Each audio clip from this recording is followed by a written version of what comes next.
Good morning students, আবার চলে এসেছি আমাদের ভয়েস চেঞ্জের সেকেন্ড পার্ট নিয়ে, সেকেন্ড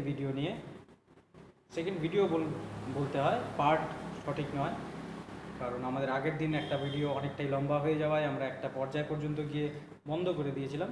তাতে আমাদের একটা সুবিধা হয়েছিল যে আমরা হয়তো এই ভিডিওটা দেখার পরে সবাই বাড়িতে মোটামুটি একটু আধটু যা প্র্যাকটিস যতটা পর্যন্ত করা হয়েছিল বা যতটা পর্যন্ত দেখানো হয়েছিল প্রেজেন্ট টেন্সের 4টা ভাগের পর্যায় পর্যন্ত, তারপরের যে অংশগুলো ছিল বাদ বাকি যে 8টা ভাগ টেন্সের বাক্যগুলো ছিল, সেই বাক্যগুলোর প্যাসিভ ফর্মের বাক্য গঠন করার চেষ্টা হয়তো আমার বাড়িতে করছি।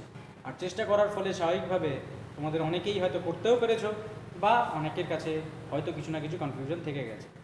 তো আমরা সেই ভিডিওটাকেই আবার কন্টিনিউ করব ওই একই জায়গার থেকে যেখানে অবধি আমরা আগের ভিডিওতে ছেড়েছিলাম, তার পরবর্তী অংশটা। তো আগের ভিডিওতে আমরা দেখেছিলাম যে আমাদের প্রেজেন্ট টেন্সের 4টা ভাগে ওপিপিএস অর্থাৎ প্যাসিভ স্ট্রাকচার, বাক্যের প্যাসিভ স্ট্রাকচার দিলে পরে বাক্যটা কেমন দাঁড়ায়। মনে আছে আশা করি আমাদের ভয়েস চেঞ্জ করার স্টেপগুলো: প্রথমত সাবজেক্ট ভার্ব অবজেক্টকে বাক্যের মধ্যে থেকে চিনে বের করা, সেকেন্ড SVO আকারে বাক্যটাকে সাজানো। এবার এই সাজানোর সময় তোমার বাক্যের মিনিং থাকতেও পারে, নাও থাকতে পারে, কারণ আমাকে যেভাবে বাক্যটা দেওয়া হয়েছিল তাতে হয়তো সাবজেক্ট ভার্ব অবজেক্ট পরপর সিকোয়েন্সে সাজানো না থাকলে, তাকে যদি আমি ওলট পালট করে এবার SVO আকারে সাজাই, তাহলে সেক্ষেত্রে আমাদের কাছে বাক্যের মিনিং থাকতেও পারে, নাও থাকতে পারে। এনিওয়েজ, আমাদের কাছে অলরেডি SVO স্ট্রাকচারেই বাক্য দিয়ে থাকার কারণে আমাদের সেরকম জাতীয় কোনো প্রবলেম এখনও পর্যন্ত ফেস করতে হয়নি। পরবর্তীতে হলে তখন দেখা যাবে। তো সেকেন্ড স্টেপ হচ্ছে SVO আকারে সাজানো, এবং তারপরে থার্ড স্টেপে আমরা ভয়েসটাকে চেঞ্জ করি। কার মারফতে? অ্যাক্টিভ ভয়েসের স্ট্রাকচারের থেকে প্যাসিভ ভয়েসের স্ট্রাকচারে পাল্টে দিই, এবং সেই স্ট্রাকচারটা হচ্ছে OPPS, যেখানে O হচ্ছে অবজেক্ট, P হচ্ছে past participle form of the main verb, পরের পিটা হচ্ছে প্রিপোজিশন, অধিকাংশ ক্ষেত্রে বাই, কিছু কিছু ক্ষেত্রে ব্যতিক্রমী সিচুয়েশন থাকবে যেখানে বাই বাদ দিয়ে অন্য কোনো প্রিপারেশন বসতে পারে, এবং লাস্টে এসটা হচ্ছে সাবজেক্ট। আমরা অলরেডি আলোচনা করে ফেলেছি। সেটা করতে গিয়ে আমি দেখলাম আমাকে যে প্রশ্নটা দেওয়া আছে বা প্রশ্নের মধ্যে যে বাক্যটা দেওয়া আছে, সেই বাক্যের মধ্যে থেকেই আমি আমার সাবজেক্টকেও দেখতে পাবো, ভার্বকেও, মেইন ভার্বকেও দেখতে পাবো, অবজেক্টকেও দেখতে পাবো। তো স্বাভাবিকভাবে আমাকে আলাদা করে কোনো কিছু নতুন করে কিছু চিন্তা করার দরকার পড়ে না। আমাকে প্রিসাইসলি অবজেক্টের জায়গাতে অবজেক্ট বসাতে হবে, সাবজেক্টের জায়গায় সাবজেক্ট বসাতে হবে, অর্থাৎ প্যাসিভ স্ট্রাকচারে যে যেখানে বসে সেখানে বসাতে হয়। শুধুমাত্র চেঞ্জ কী করতে হয়? তাদের নির্দিষ্ট ফর্মগুলোকে চেঞ্জ করতে হয়। প্রোনাউনের ভিডিওটাকে নিশ্চয়ই তোমরা দেখেছো, এবং প্রোনাউনের সেই ভিডিওটা, পার্টস অফ স্পিচের সেই অংশটাতে আমরা আলোচনা করছি নাউন বা প্রোনাউনের 3টা আকারের কথা: সাবজেক্টিভ, অবজেক্টিভ আর পজেসিভ। আশা করি মনে পড়ে যায়। এবং আমরা জানি সাবজেক্টের ঘরে বসলে পরে নাউন বা প্রোনাউনের সাবজেক্টিভ ফর্ম বসে বা নমিনেটিভ ফর্ম বসে। অবজেক্টের ঘরে যদি বসাতে হয় তাহলে পরে নাউন বা প্রোনাউনের অবজেক্টিভ ফর্মকে ব্যবহার করতে হয়, এবং অধিকার বোঝানোর জন্য আমরা পজেসিভ ফর্মকে ব্যবহার করে থাকি। সে যা সাবজেক্টের ঘরেও বসতে পারে, অবজেক্টের ঘরেও বসতে পারে। তো সেই অনুযায়ী আমরা আমাদের সাবজেক্ট অবজেক্টটাকে খুঁজে পেলে পরেও তাদের নির্দিষ্ট ফর্মে আমাকে বাক্যের মধ্যে OPPS বসানোর সময় বা ব্যবহার করার সময় বা প্রয়োগ করার সময় সেই ফর্মটাকে ব্যবহার করতে হয়। তাহলে আমি অবজেক্টিভ ফর্ম লিখলাম রাইস, তারপরে past participle form of the main verb eaten, আমার মেইন ভার্বটা এখানে ইট, সুতরাং ইটেন, তারপরে প্রিপোজিশন বাই, তারপরে সাবজেক্ট বসাচ্ছি। সাবজেক্টিভ ফর্ম ছিল আই, একে যখনই আমি অবজেক্টের ঘরে নিয়ে আসছি, অর্থাৎ বাক্যের শেষে আনা মানেই অবজেক্টের ঘরে নিয়ে আসা, অবজেক্টের ঘরে নিয়ে আসার সাথে সাথে সেটা তার অবজেক্টিভ ফর্মে বাক্যে ব্যবহৃত হচ্ছে। তো ইন জেনারেল আমার যদি প্রোনাউন বা নাউনের সাবজেক্টিভ অবজেক্টিভ ফর্মগুলো জানা থাকে, তাহলে আর আলাদা করে আইটা মি হয়, হিটা হিম হয়, সিটা হার হয়, এগুলো কারণে মুখস্থ করার দরকার পড়ে। আমরা আজকে যেটা করতে যাচ্ছি সেটা হচ্ছে তার পরবর্তী পার্ট, অর্থাৎ পাস্ট টেন্সের 4টা ভাগ এবং ফিউচার টেন্সের 4টা ভাগের প্যাসিভ স্ট্রাকচার আমরা কীভাবে দেব। অ্যাজ ইউজুয়াল আমরা সাবজেক্ট বের করলাম, ভার্ব বের করলাম, অবজেক্ট বের করলাম। বাক্যের মধ্যে থেকে দেখতে পাচ্ছি সাবজেক্ট আই, মেইন ভার্ব ইট এবং অবজেক্ট আমার রাইস। ইট কেন বলছি? কারণ আমরা কখনোই কোনো ভার্বের ফর্মকে মেইন ভার্বের আকার বলার সময় ব্যবহার করব না। আমরা মেইন ভার্বের নামটাকে উচ্চারণ করার সময় সর্বদা তাদের অরিজিনাল নামটাকেই ব্যবহার করব, অরিজিনাল ফর্মটাকে ব্যবহার করব। অরিজিনাল ফর্ম আশা করি মনে আছে, it's not the present form, it's not the past form, it's not the past participle form, not even the present participle form. It is a separate form by which the work is denoted.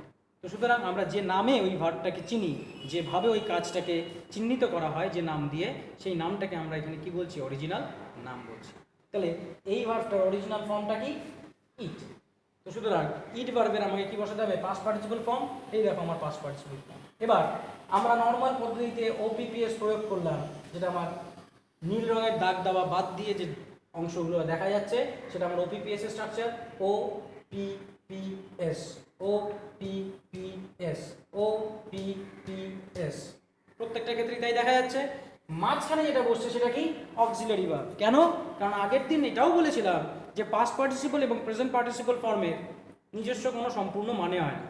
তো সুতরাং এরা বাক্যে যখন finite verb হিসেবে ব্যবহৃত হবে, অর্থাৎ সম্পূর্ণ মানে প্রকাশ করার চেষ্টা করবে, তখন, কারণ ফাইনাইট ভার্বের কাজই হচ্ছে সম্পূর্ণ মানে প্রকাশ করা, তখন এরা বাক্যের মধ্যে বসার সময় একটা অক্সিলারি ভার্বের সাহায্য নেয়, একটা বা দুটো বা তিনটে, যতগুলোই হোক না কেন। প্যাসিভ ভয়েসে যখনই আমি অক্সিলারি ভার্ব নিয়ে চিন্তা ভাবনা করতে যাব, তখন সর্বদা সেই অক্সিলারি ভার্বের ক্ষেত্রে বি ভার্বকে অক্সিলারি হিসেবে চিন্তা করতে হবে। বলেছিলাম চিন্তা করার কথা, বসানোর কথা বলি। বসাতে আমাকে অন্য ভার্বও প্রয়োজন পড়তে পারে, কিন্তু চিন্তা করব কাকে নিয়ে? অক্সিলারি ভার্ব হিসেবে চিন্তা করব বি ভার্বকে। এবার বি ভার্বের যে বিভিন্ন ফর্ম আছে, সেই ফর্মটাকে বসানোর জন্য আমরা প্রেজেন্ট টেন্সের মধ্যে যে ভার্বের ফরম্যাট আমার কোয়েশ্চেনের বাক্যে দেওয়া ছিল, সেই ভার্বের ফরম্যাটেই আমরা কি বসিয়েছিলাম? বি ভার্বের আকার বসিয়েছিলাম। এখানেও সেম কাজ করব, এতটুকুও কোনো চেঞ্জ করব না। যে কারণে আমি বারবার বলছি যে ভয়েস চেঞ্জ করার সময় আমাকে বারবার প্রত্যেক এক এক ধরনের বাক্যের জন্য, এক এক রকমের টেন্সের জন্য এক এক রকমের নিয়ম মুখস্থ করতে হবে। That is a very bad idea, খুব খারাপ আইডিয়া। আমরা একটাই নিয়ম পদ্ধতি ফলো করব, যে পদ্ধতিতে প্রত্যেকটার ক্ষেত্রে কি হবে?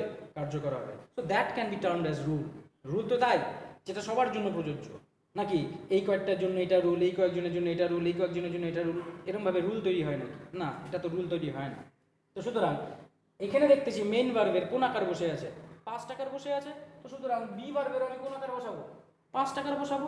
বি ভার্বের পাস্ট আকারগুলো কি কি? ওয়াজ আর ওয়্যার।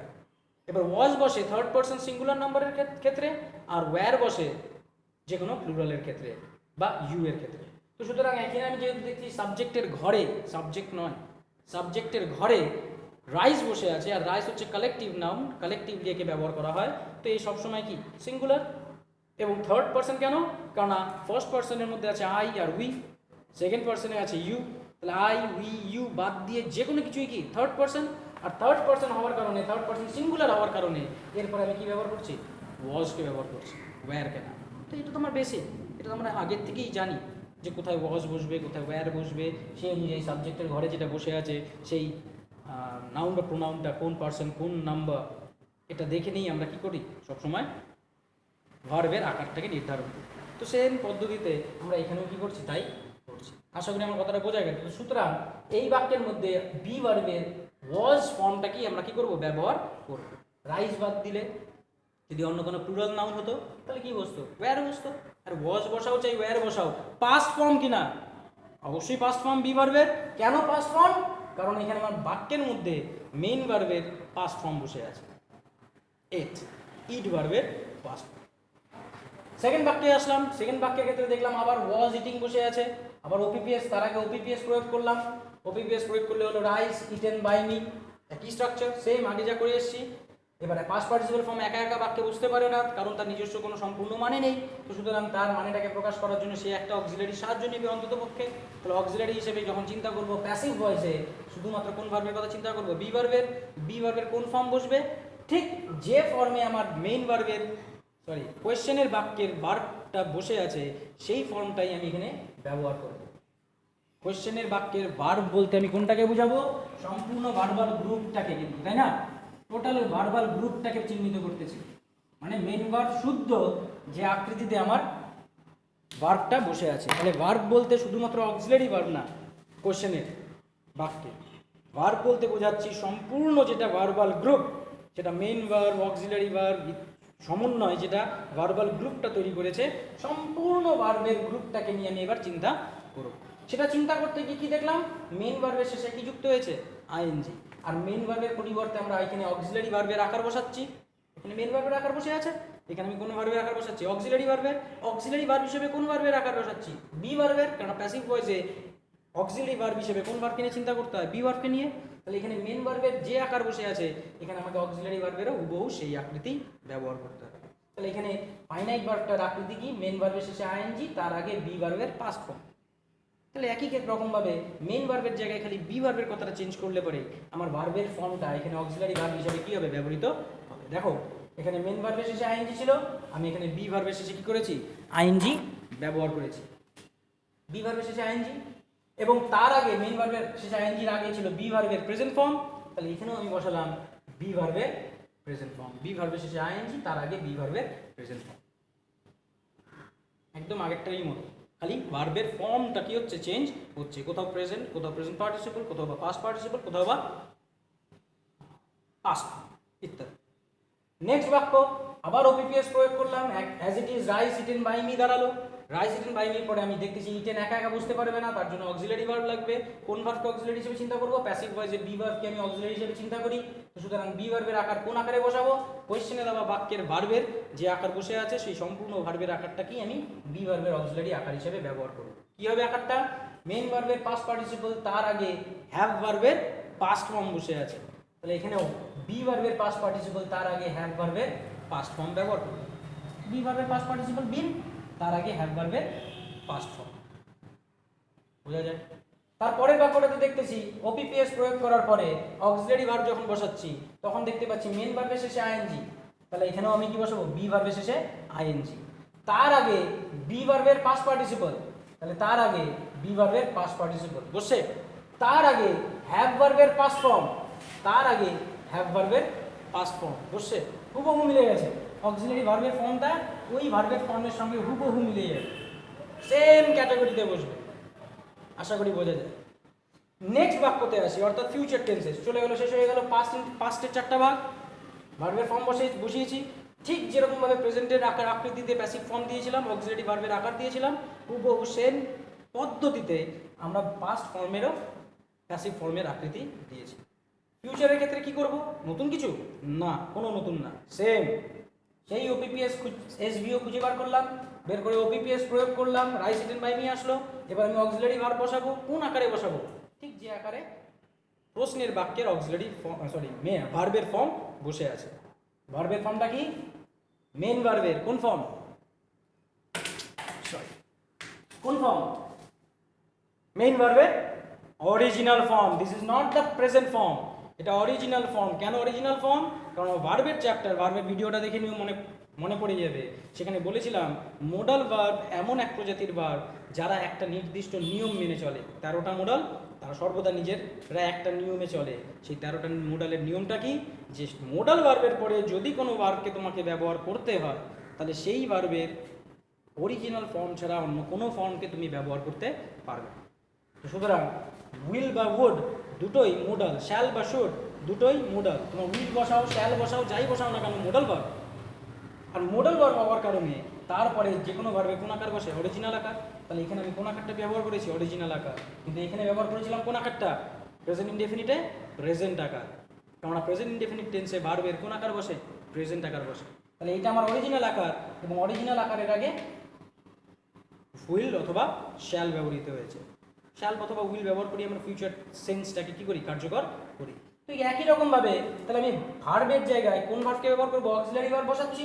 অক্সিলারি ভার্ব হিসেবে কোন ভার্বকে চিন্তা করবো? বি ভার্বকে। তাহলে এখানে মেন ভার্বের অরিজিনাল ফর্ম ছিল, তাহলে এখানে বি ভার্বের অরিজিনাল ফর্ম, দেখো বি বসেছে। এবং তার আগে শ্যাল বা উইল ছিল, এখানেও আমি তার আগে কি ব্যবহার করেছি? শ্যাল অথবা উইলকে ব্যবহার করেছি। দেখা যাচ্ছে?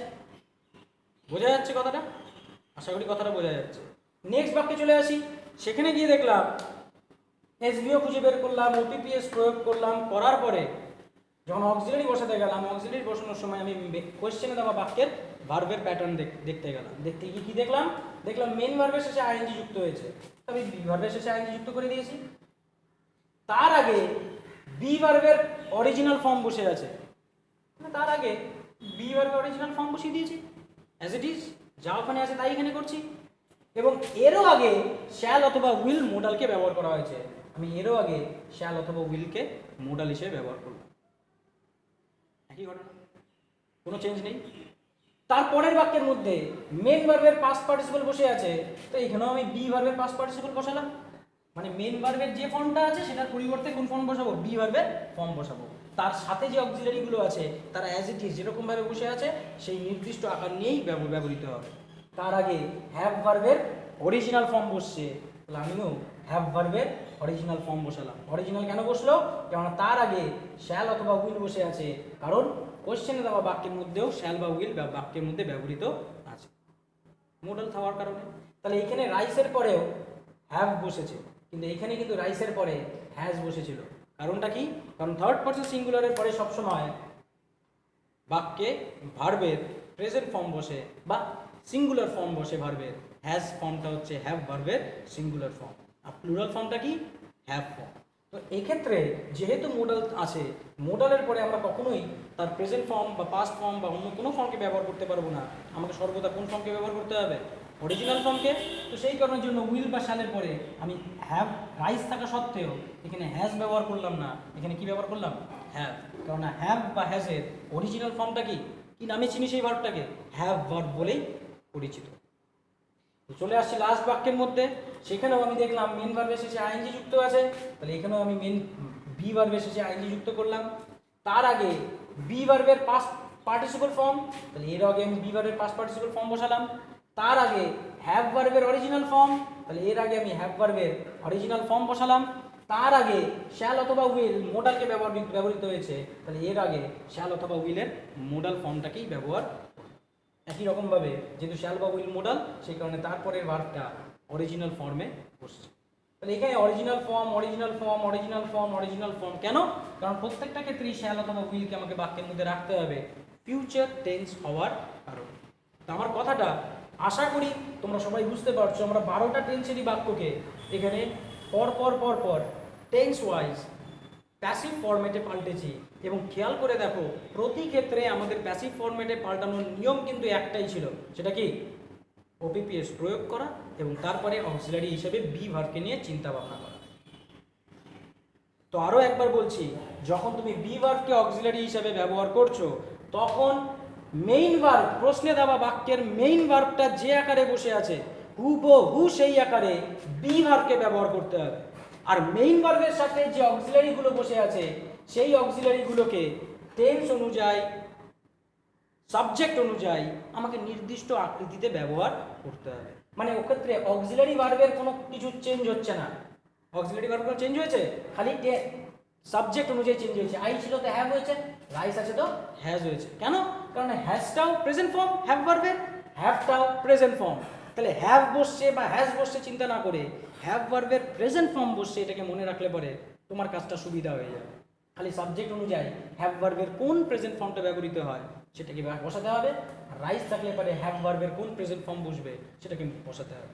তাই অরিজিনাল নামগুলোকে, সঠিক নামগুলোকে দিয়ে আমি যদি নিয়মটাকে চর্চা করার চেষ্টা করি তাহলে পরে বেশি রুলস মুখস্থ করতে হয় না। এই বাক্যগুলোর ক্ষেত্রে হ্যাভ বসবে, এই বাক্যগুলোর ক্ষেত্রে হ্যাজ বসবে, কেন কি দরকার, এদের সবার ক্ষেত্রে হ্যাভ ভার্বের প্রেজেন্ট ফর্ম বসবে। এবার যেটা নাকি একেবারে বেসিক জিনিস, কার পরে হ্যাভ বসে কার পরে হ্যাজ বসে, এটাকে তো আলাদা করে মুখস্থ করার কোনো যুক্তি নেই, তাই না? তো সেই কারণে আমরা হ্যাভ হ্যাজ বলে চিহ্নিত করব না, আমরা হ্যাভ ভার্বের প্রেজেন্ট ফর্ম বলে চিহ্নিত করব। তাহলে মেইন ভার্বের যে আকার হুবহু সেই আকারে বসবে বি ভার্বে, বাদ বাকি যদি বাক্যের মধ্যে অক্সিলারি থাকে সেই অক্সিলারিটা যে আকৃতিতে কোশ্চেনে আছে ঠিক সেই আকৃতিতে আবার কোথায় বসবে, প্যাসিভ ফরম্যাটেও বসবে। আশা করি আমার কথাটা বোঝা গেছে, যেখানে ভালো করে খেয়াল করলে দেখা যাবে যে আমার প্রশ্নের মধ্যেই অলরেডি আমাকে কি দিয়ে দেওয়া, প্যাসিভ ফর্মগুলোকে মুখস্থ না করে বুঝে বুঝে করার মতন ব্যবস্থা করে দেওয়া আছে। অর্থাৎ প্রশ্নের মধ্যেই আমার উত্তর আছে। এখানে আমি অবজেক্ট বসিয়েছি কাকে দেখে, প্রশ্ন দেখে। এখানে আমি সাবজেক্ট বসিয়েছি কাকে দেখে, প্রশ্ন দেখে। এখানে আমি ভার্বের ফর্ম বসিয়েছি কাকে দেখে, প্রশ্ন দেখে। অক্সিলারি ফর্ম যেটা নাকি এখানে নেই এই বাক্যগুলোর মধ্যে, সেটাকে বসিয়েছি সেটাও কাকে দেখে, সেটাও কিন্তু কোয়েশ্চেন দেখেই বসিয়েছি। আমাকে একটা জিনিসও আলাদা করে মনে রাখতে হয় না, খালি আমার বেসিকটা স্ট্রং হতে হবে। আমাকে জিনিসটাকে খেয়াল করতে হবে আমি সঠিক কোন পদ্ধতিতে গেলে পারে আমার কাজটা সহজ হয়ে যায়। এই যে অংশটা, এই যে চর্চাটা যেটা আমরা এর আগের দিনের ভিডিও বা আজকের ভিডিওতে করলাম বা কমপ্লিট করলাম, আজকের কথা বলাটা, সেই কথা বলাটার সম্পর্কে যে এই কথা বলাটা যে কমপ্লিট করলাম, এটাকে আমরা নাম দিয়েছি টেন্সগত পরিবর্তন। অর্থাৎ ভয়েস চেঞ্জের ক্ষেত্রে টেন্সগত কী কী পরিবর্তন, ভালো করে খেয়াল করো। টেন্সগত পরিবর্তনগুলো কিন্তু সবই কোথায় হচ্ছে? অক্সিলারি ভার্বের মধ্যে হচ্ছে কি না? আমরা নিশ্চয়ই জানি যে কোনো ক্ষেত্রে টেন্সগত যদি কোনো পরিবর্তন করতে হয় কোনো বাক্যের মধ্যে, সেই বাক্যের মধ্যে যদি অক্সিলারি ভার্ব থাকে, তাহলে টেন্সগত পরিবর্তনটা সর্বদা কোথায় দেখাতে হয়? অক্সিলারি ভার্বের মধ্যে দেখাতে হয়। মেইন ভার্বের মধ্যে কিন্তু কোনো টেন্সগত পরিবর্তন থাকে না। হ্যাঁ, যদি কোনো বাক্যের মধ্যে অক্সিলারি ভার্ব না থাকে, তাহলে আমার উপায় নেই, তখন টেন্সগত পরিবর্তনটা আমাকে কোথায় দেখাতে হবে? মেইন ভার্বে দেখাতে হবে। উদাহরণ, এই দেখো উদাহরণ, বাক্যটা ছিল I eat rice, auxiliary verb নেই, তাহলে এর যদি আমাকে পাস্ট টেন্স ব্যবহার করতে হয়, সেম প্রকারের প্রেজেন্ট ইনডেফিনিটটাকে পাস্ট ইনডেফিনিটে পাল্টাতে হয়, তাহলে আমি চেঞ্জ করবো, কোথায় আসবো? আই এট রাইস, মেন ভার্বের আকৃতি পাল্টে গেছে, তাই না? কেননা অক্সিলারি ভার্ব নেই। কিন্তু বাদ বাকি যে ভার্বগুলোর মধ্যে অক্সিলারি আছে, সেগুলোর ক্ষেত্রে দেখো এখানে মেন ভার্বের আইএনজি যুক্ত আকার আছে, তো এই পাস্ট কন্টিনিউয়াসেও আইএনজি যুক্ত আকার। পাস্ট প্রেজেন্ট পারফেক্টে মেন ভার্বের পাস্ট পার্টিসিপল আকার আছে, এখানেও পাস্ট পার্টিসিপল আকার। এখানে মেন ভার্বের প্রেজেন্ট পার্টিসিপল আকার আছে, আইএনজি যুক্ত আকার আছে, এখানেও প্রেজেন্ট পার্টিসিপল আকার আছে। অর্থাৎ প্রেজেন্ট থেকে পাস্টে চেঞ্জ করার সময় আমরা কোনো মেন ভার্বের আকারকে কিন্তু কি করিনি? চেঞ্জ করিনি। কেন করিনি? কারণ বাক্যের মধ্যে already there exists minimum one auxiliary verb. কোনটা? এখানে বি ভার্ব প্রেজেন্ট ফর্মে বসেছিল, পাস্টে চেঞ্জ করছি তো এটা পাস্ট ফর্ম হয়ে গেছে। হ্যাভ ভার্বের প্রেজেন্ট ফর্মে বসেছিল, পাস্টে চেঞ্জ করেছি তো পাস্ট ফর্ম হয়ে গেছে। আবার হ্যাভ ভার্ব পাস্ট ফর্মে প্রেজেন্ট ফর্মে বসেছিল, চেঞ্জ করেছি তো কোন ফর্মে হয়ে গেছে? পাস্ট ফর্মে হয়ে গেছে। তো অক্সিলারি ভার্বের দ্বারাই আমরা টেন্সগত পরিবর্তনগুলোকে কি করি? চিহ্নিত করি। তাহলে এই যে অংশটা, এই অংশটাকে বলা হচ্ছে টেন্সগত পরিবর্তন। আমরা দেখব কিভাবে অক্সিলারি ভার্বের আকৃতিগুলো এক একটা টেন্সের জন্য এক এক রকমের স্ট্রাকচার কি করছে? ধারণ করছে, এবং যার ফলে পুরো বাক্যগুলোর মানেগুলো আলাদা হয়ে যাচ্ছে। কারণ যদি আমি অক্সিলারি ভার্বগুলোকে বাদ দিয়ে দাও এই অংশগুলোকে, তাহলে বাক্যটা কিন্তু পরবর্তীতে একই থেকে যায়। এখান থেকে শুরু করে শেষ পর্যন্ত অক্সিলারি ভার্ব বাদে বাক্যগুলো প্রত্যেকটাই কি থেকে যায়? Rice eaten by. যদি আমি সাবজেক্ট অবজেক্ট চেঞ্জ না করি, সাবজেক্ট অবজেক্ট ভার্বটাকে, মেন ভার্বটাকে চেঞ্জ না করি, তাহলে 12টা টেন্সের চেঞ্জ করার সাথে সাথে বাক্যের মিনিং, বাক্যের স্ট্রাকচার কখনোই কি থাকবে না? আলাদা থাকবে না। আলাদা হবে কখন?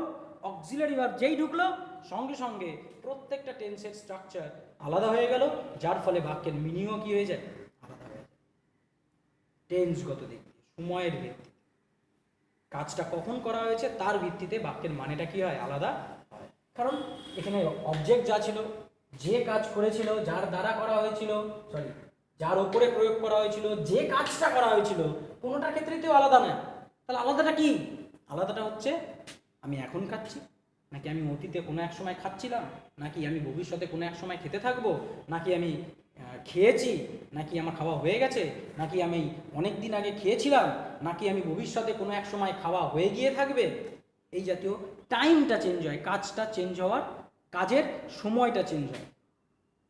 কাজের সময় চেঞ্জ হওয়া মানেই কাজের সময়টা চেঞ্জ হওয়া। তাহলে কাজের সময় অর্থাৎ ইংলিশে কি বলা হয়? টেন্স। টেন্স নিয়ে চর্চা করা মানে কোন জিনিসটাকে নিয়ে চর্চা করা? কাজকে নিয়ে না, কাজকে নিয়ে চর্চা করা না, কাজের সময়কে নিয়ে চর্চা করা। টেন্স কথাটার বাংলা মানে কি? কাল। কাল মানেই কি? সময়। এবার সময় কোন জিনিসের সাথে সময় থাকে? রাম 12টা, শ্যাম 2টো, রহিম বিকেল 4টা, মানে হয় না। মানে কিসের হয়? সকালে পড়ি, দুপুরে খাই, বিকেলে খেলি। কাজের উপর ডিপেন্ড করে সময় চেঞ্জ হয়। তাহলে সময়টা যে আমি বিচার করি, সময়টা কিসের সময় বিচার করি? কাজের সময়। তাহলে টেন্স নিয়ে চর্চা করা মানে কাজের সময় নিয়ে চর্চা করা। আর এই প্রতি ক্ষেত্রে যেহেতু subject object verb main verb প্রত্যেকটাই এক, তাহলে এদের জন্য কোনো মানে চেঞ্জ হয়নি। মানে তো ওদের জন্য একই থাকতেছে। সেই আমি খাচ্ছি, সেই আমি খাবার কাজটা করছি, খাওয়ার কাজটাও আমি করতেছি। আমি কোন জিনিসটা খাচ্ছি? ভাতই খাচ্ছি। কিন্তু পার্থক্য কোথায় হয়ে গেছে? কাজের সময় পার্থক্য হয়েছে। অর্থাৎ প্রতি ক্ষেত্রে টেন্স চেঞ্জ হয়েছে, যে কারণে আমরা এটাকে বলি টেন্সগত পরিবর্তন, টেন্সগত নিয়ম, কিভাবে আমরা অ্যাক্টিভ থেকে প্যাসিভে চেঞ্জ করি। তো ওয়ান্স অ্যাগেন আরেকবার কথাটা বলে দিই যে আমাদের ভয়েস চেঞ্জ করার একমাত্র পদ্ধতিতে আমরা যেটা আগাবো সেটা হচ্ছে ওপিপিএস প্রয়োগ করা এবং অক্সিলারি ভার্ব হিসাবে বি ভার্বকে ব্যবহার করা। কীভাবে করব? কোয়েশ্চেনে যা থাকবে সেটা দেখে দেখে আমাকে অ্যান্সারটাকে তৈরি করতে হবে। আশা করি আমার কথাটা বোঝা গেছে। এবার আমরা খানিকটা আগে আগানো অর্থাৎ এবার আমরা যে বাক্যগুলো তৈরি করলাম, এইখানে আমি দেখতেছি আমার কাছে টোটাল কতগুলো টেন্সের বাক্য দেওয়া আছে, 12, তাই না? নাম্বার আছে 12, কারণ আমাদের কাছে টোটাল 12টা টেন্স, এবং এই 12টা টেন্স হওয়ার কারণে আমরা 12টা টেন্সের বাক্যের প্যাসিভ স্ট্রাকচার তৈরি করেছি। কিন্তু গ্রামার বইগুলোতে বলা থাকে যে 12টা টেন্সের মধ্যে শুধুমাত্র 8টা টেন্সের ভয়েস চেঞ্জ করা যায়, বাকি 4টা টেন্সের ভয়েস চেঞ্জ করা যায়, প্যাসিভ ভয়েস তৈরি করা যায়। কেন করা যায় বা কোন কোন টেন্সের ভয়েস চেঞ্জ করা যায়? এবারে কেন করা যায় না বলার আগে মার্ক করে নিই কোন কোন টেন্সের ভয়েস চেঞ্জ করা যায়। Present perfect continuous, past perfect continuous, future perfect continuous এবং ফিউচার কন্টিনিউয়াস। দেখো আমি গোল গোল করে 4টা টেন্সে মার্ক করে দিয়েছি এবং প্রত্যেকটা পার্টে পারফেক্ট কন্টিনিউয়াস অংশটাকে মার্ক করা হয়েছে এবং ফিউচার কন্টিনিউয়াস আকৃতিটাকে মার্ক করা হয়েছে। কেন? কি কারণ? ভিডিওগুলো তৈরি করার সময় গ্রামারে বলেছিলাম কেনর প্রশ্ন is very important for grammar. তাহলে আমি যদি নাই জানলাম কি কারণে আমি প্যাসিভ ফর্ম তৈরি করতে পারবো না, তাহলে পরে সেটাকে মুখস্থ না করা ছাড়া উপায় নেই। আর আমরা তো মুখস্থ করার বিরোধী, তো আমরা জিনিসটাকে বুঝে মনে রাখতে আমার সুবিধা হবে। এবার যদি আমাকে জিজ্ঞেস করা হয় যে কেন পারফেক্ট কন্টিনিউয়াস টেন্সের ভয়েস চেঞ্জ করা যায়, কেন না? আমাকে যখন টেন্সের বাক্য দেওয়া হলো আমি তার তো প্যাসিভ ফর্ম করে দিয়েছি, করিনি? করছি তো। Rice has been being eaten by me, rice had been being eaten by me, rice will have been being eaten by me, করেছি তো। Rice will be rice will be being eaten by me, করেছি তো। যে 4টা টেন্সের passive form তৈরি করা যায় না গ্রামার বই লেখা থাকে, আমরা অলরেডি 4টা ফর্মকে তৈরি করে ফেলেছি। আসলে আমরা এখানে প্যাসিভ স্ট্রাকচার তৈরি করেছি, আমরা কিন্তু বলিনি যে এখানে আমরা প্যাসিভে পাল্টে দিয়েছি। গঠনটা তৈরি করেছি, গঠন তো অবশ্যই তৈরি করা যাবে। এবার গঠনটা যদি ভুল হয় তো আমি কি করতে পারি? গঠন আমি তৈরি করতে পারবো না? করতেই পারি। একটা আনকোড়া ব্যক্তিকে মানুষের হাত পান খুলে দিয়ে এবার বলা হলো জোড়া লাগাও। একদম একটা বাচ্চাকে যদি ছবিটার মধ্যে জোড়া লাগাতে বলা হয়, বাচ্চাটা কি সঠিক জায়গায় লাগাতে পারবে? নাও পারতে পারে। এই হাতটাকে হয়তো নিচ পায়ে লাগালো, এই হাতটাকে পায়ে লাগালো, এই পাটা উপরে লাগালো, এই পাটা উপরে লাগালো, করা যায় না? যায় না। ভুল হয়, করা তো যায়। আমরা ঠিক সেই পদ্ধতিতেই একই ফর্মুলা বলবো না, একই সিস্টেম প্রয়োগ করে, একই প্রসিডিয়ার ব্যবহার করে আমরা প্রত্যেকটা টেন্সের কি করেছি? প্যাসিভ ফরম্যাট তৈরি করেছি। কিন্তু ইংলিশ গ্রামার দুটো বিশেষ নিয়মকে মেনটেন করে চলে। কি কি নিয়ম? এটা মনে রাখবো বা এটা মুখস্থ রাখবো। নিয়ম দুটো হচ্ছে, যদি কোনো বাক্যে একটি ভার্বের বা একই ভার্বের দুটো পার্টিসিপল ফর্ম পাশাপাশি বসে থাকে তাহলে সেই বাক্যটিকে ভুল বাক্য বলে বিবেচনা করতে হয়। মানে কোনো একটি বাক্যে একই ভার্বের দুটো পার্টিসিপল ফর্ম পাশাপাশি থাকতে পারবে না। যদি থাকে তাহলে সেই বাক্যটাকে ইংলিশ গ্রামার কখনোই কি করবে না? অ্যাকসেপ্ট করবে না, গ্রহণ করবে না। তার মত অনুযায়ী সেই বাক্যটা ভুল কনস্ট্রাকশন করা হয়েছে বা বাজে কনস্ট্রাকশন করা হয়েছে, যে কারণে সে অ্যাকসেপ্ট করে। কিন্তু খেয়াল থাকে যেন একই বাক্যে একই ভার্বের দুটো পার্টিসিপল ফর্ম পাশাপাশি থাকবে না। দুটো পার্টিসিপল অর্থাৎ present participle and past participle. এবার আমরা যে বাক্যগুলোকে দেখতেছি এই বাক্যগুলোর মধ্যে দেখো, লক্ষ্য করো, বিন বিং এটা বি ভার্বের পাস্ট পার্টিসিপল আর এটা বি ভার্বের প্রেজেন্ট পার্টিসিপল। এই বাক্যটাতেও বিন বিং বি ভার্বের পাস্ট পার্টিসিপল, বি ভার্বেরই প্রেজেন্ট পার্টিসিপল। এখানেও বিন বিং বি ভার্বের পাস্ট পার্টিসিপল আবার বি ভার্বেরই প্রেজেন্ট পার্টিসিপল। অর্থাৎ একই বাক্যে, এটা আলাদা বাক্য, একই বাক্য, এটা একটা বাক্য, এটা একটা বাক্য, একই একটা বাক্য। তাহলে একই বাক্যে একই ভার্বের দুটো একই ভার্ব, এটাও বি ভার্ব, এটাও বি ভার্ব, একই ভার্বে দুটো পার্টিসিপল ফর্ম পাশাপাশি বসতে পারে না, হ্যাঁ কি না? তো সুতরাং এখানে যেহেতু বসে আছে, আমার উপায় নেই, আমার নর্মাল নিয়ম যা প্রয়োগ করে এসেছি, আমার কাছে রুল একটাই, ওই রুলেই আমি ভয়েস চেঞ্জ করি। তো ওই রুল প্রয়োগ করতে গিয়ে দেখলাম একই ভার্বের দুটো পার্টিসিপল ফর্ম পাশাপাশি বসে পড়ছে, অর্থাৎ এই সেন্টেন্সটাকে ইংলিশ গ্রামার কি করবে না, অ্যাকসেপ্ট করবে না, সেন্টেন্স কেটে দিয়েছে। যে কারণে বলা হয় প্রেজেন্ট পারফেক্ট কন্টিনিউয়াস টেন্সের ভয়েস চেঞ্জ করা যায় না। যদি করি তাহলে পরে কি হবে, নিয়মের খেলাফ হয়ে যাবে। কোন নিয়ম?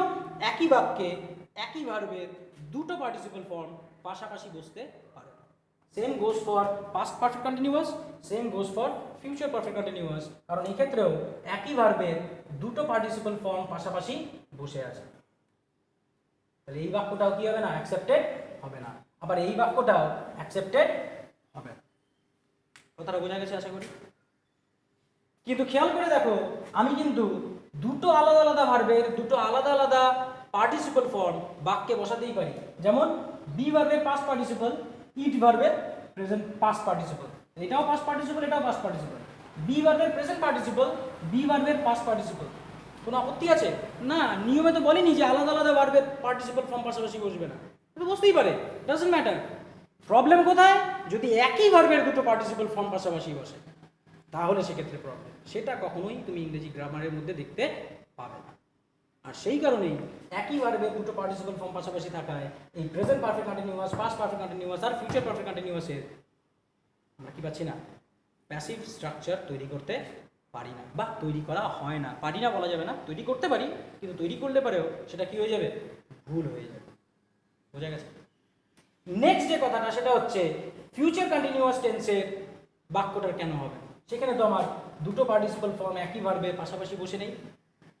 কিন্তু সেকেন্ড যে রুলটা, যে নিয়মটা গ্রামার, ইংরেজি গ্রামার অ্যাকসেপ্ট করে না, সেটা কি? কোনো একটি বাক্যে কোনো একটি ভার্বের অরিজিনাল ফর্ম যদি একবার বসে যায়, তাহলে ওই বাক্যে ওই ভার্বের অন্য কোনো ফর্ম আর ব্যবহার করা যাবে না। মানে কোনো একটা বাক্যের মধ্যে কোনো একটা ভার্বের যদি অরিজিনাল ফর্মটা বসে পড়ে, ওকে যদি ব্যবহার করে নাও, তাহলে ওই বাক্যের মধ্যে ওই ভার্বের অন্য কোনো ফর্ম ব্যবহৃত হবে না। কমপ্লেক্স সেন্টেন্সের ক্ষেত্রে দুটো আলাদা সেন্টেন্স থাকে। ক্লজ মানে কি, দুটো আলাদা সেন্টেন্স হতে পারে। যারা নাকি ক্লজ কমপ্লিট হয়ে গেছে তাদের মধ্যে মাথায় আসতে পারে ক্লজ যুক্ত বাক্যের মধ্যে এটার মধ্যেও একটা ভার্ব, এটার মধ্যে ওই একই ভার্ব থাকলো, অরিজিনাল ফর্ম বসছে, এখানে অন্য কোনো ফর্ম বসছে, তাহলে কীভাবে হয়? কারণ দুটো আলাদা আলাদা ক্লজ থাকবে। তো ক্লজ নিয়ে আমরা এখনো পর্যন্ত সেইভাবে চর্চা করিনি বা আলোচনা করিনি, যে কারণে আমরা সেই পার্টের মধ্যে যাচ্ছি না। কিন্তু আমি বলে রাখলাম যে সেখানেও কিন্তু ওই একই নিয়ম প্রযোজ্য।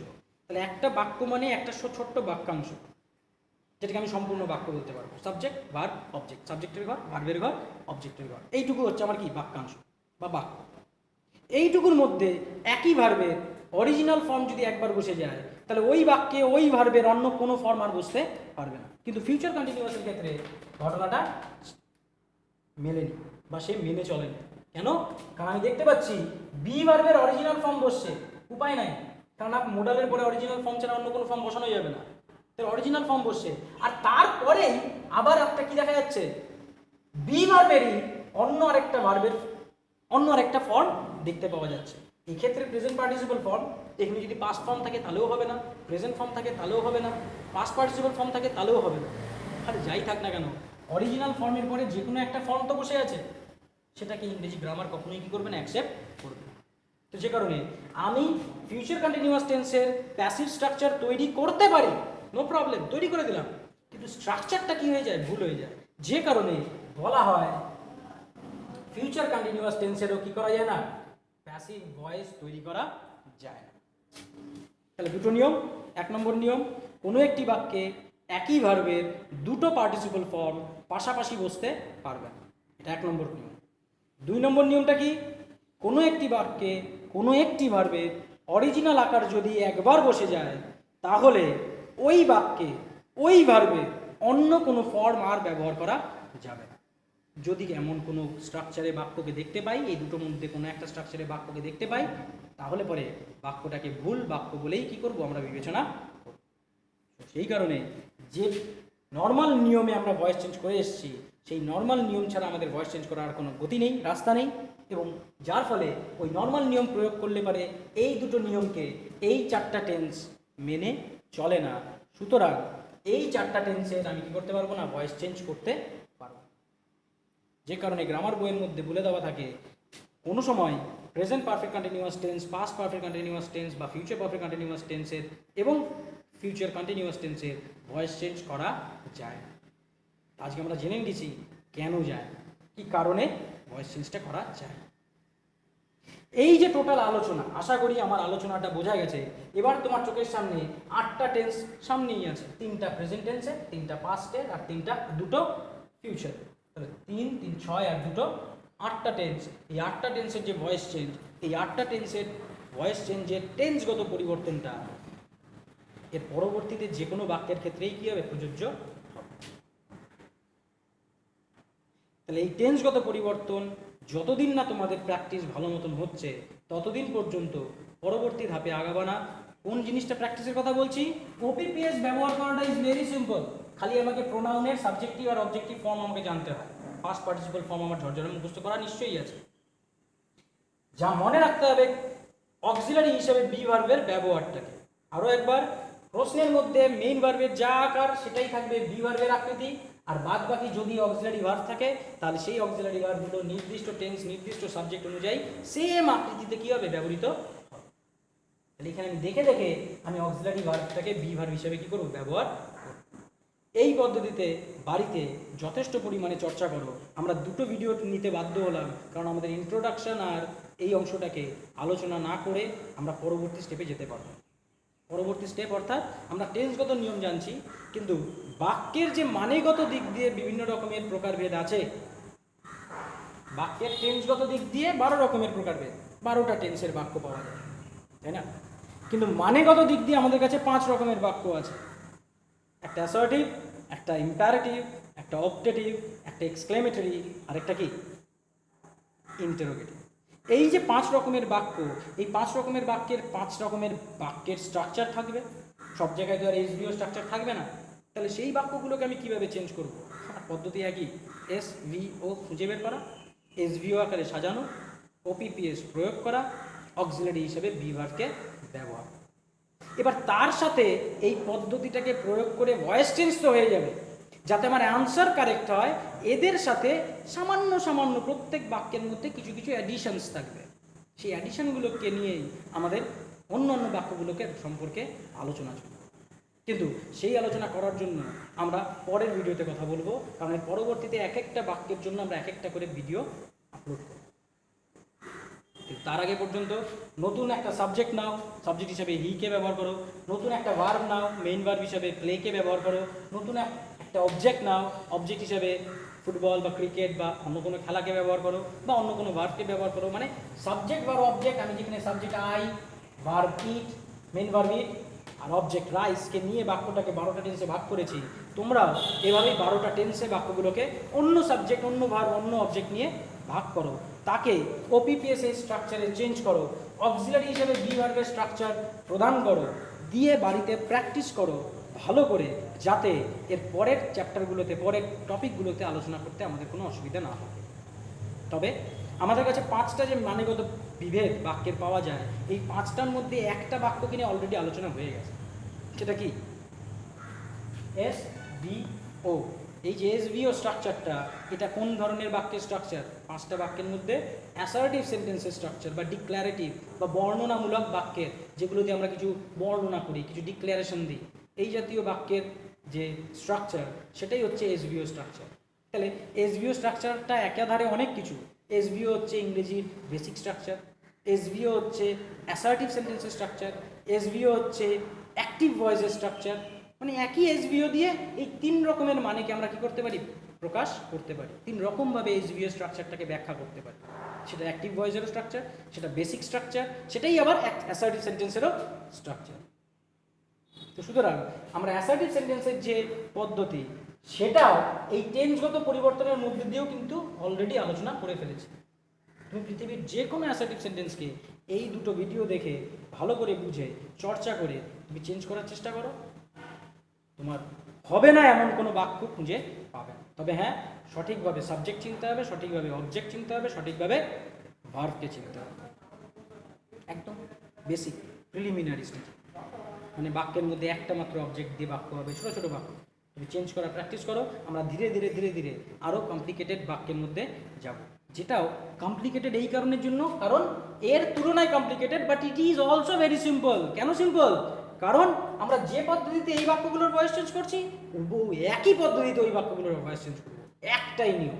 যত কমপ্লিকেটেড বাক্য হোক না কেন, যত কঠিন বাক্য বলে তোমার মনে হোক না কেন।